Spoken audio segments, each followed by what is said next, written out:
welcome back to my channel Sri Wulan Nur Fitriani.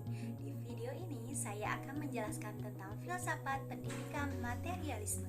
Sebelumnya, perkenalkan nama saya Sri Wulan Nur Fitriani dengan NPM 222151080 dari Prodi Pendidikan Matematika Fakultas Keguruan dan Ilmu Pendidikan.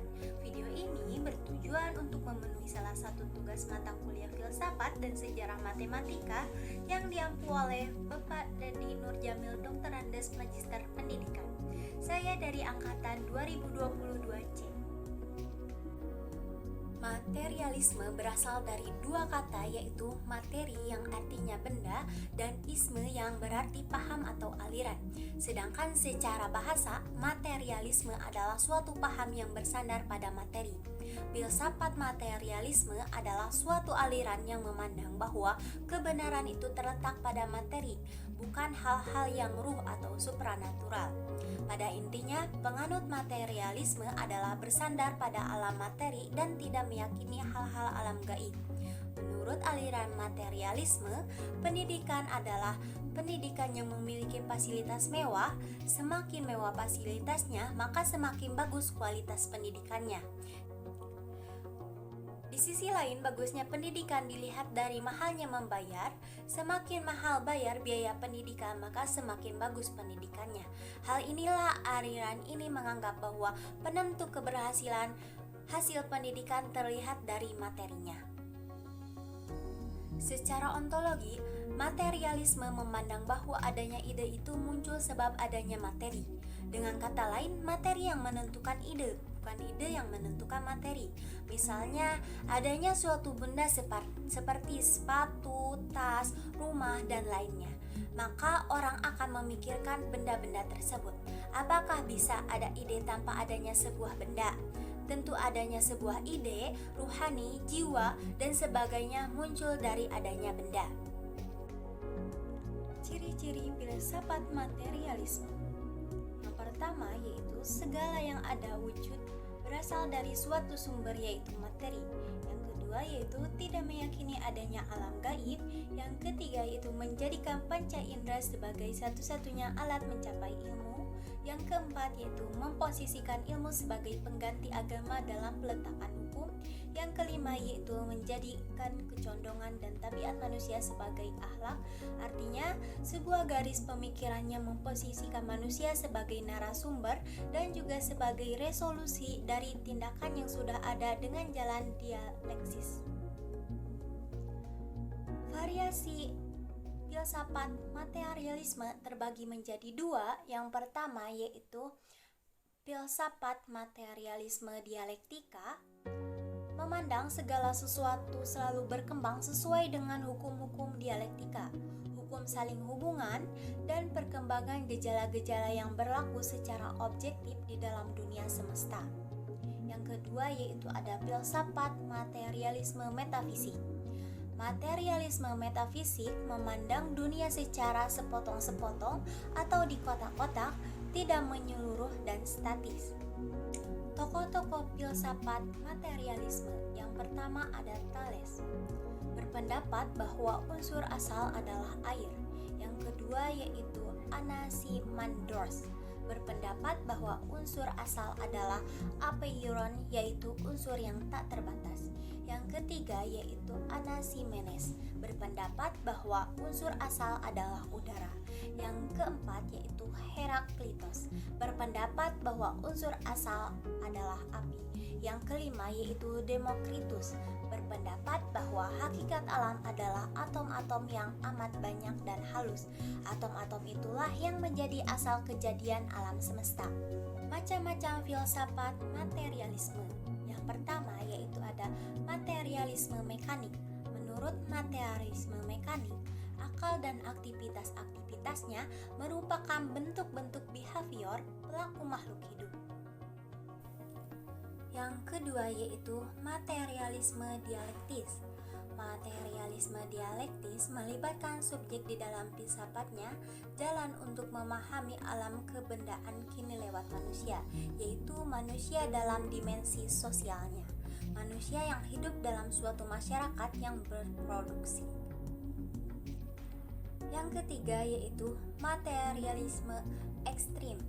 Materialisme ekstrim merupakan semua perubahan dan perkembangan di dunia ini sama sekali gerak mesin dunia dan alam ini.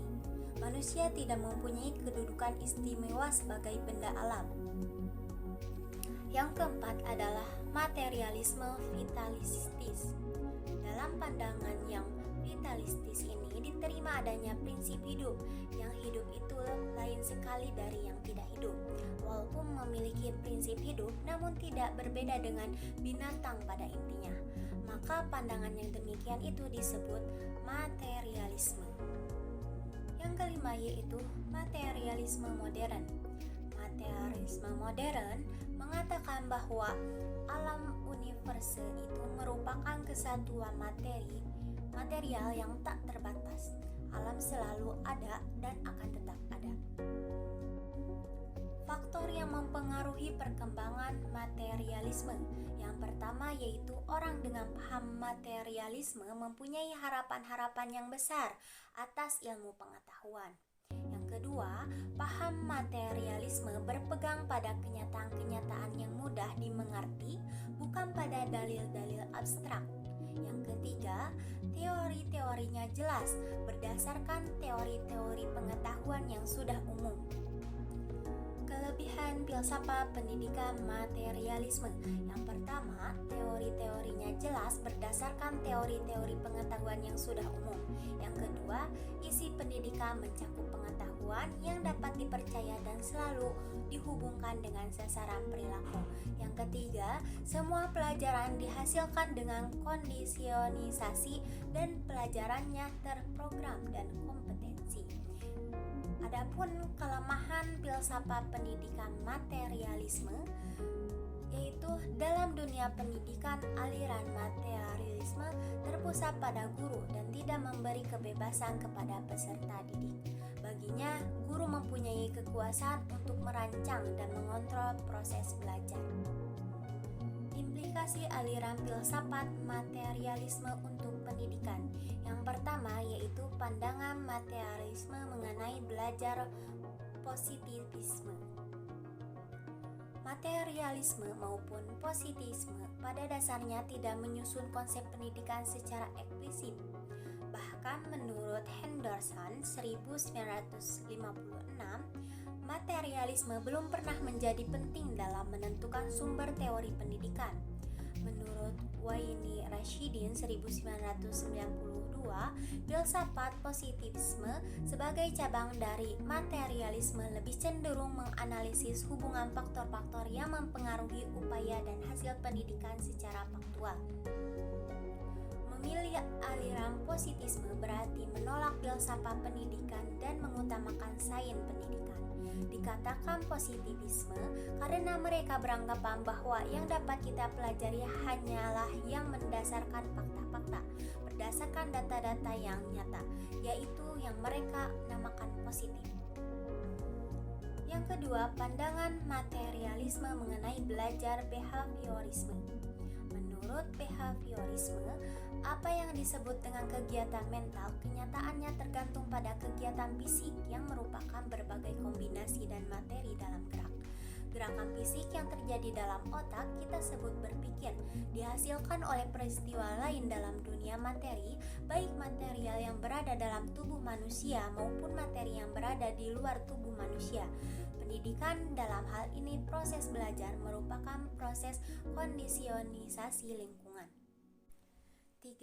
Pandangan materialisme terhadap implikasi pendidikan. Power 1982 mengemukakan beberapa implikasi pendidikan positivisme behaviorisme yang bersumber pada filsafat materialisme sebagai berikut.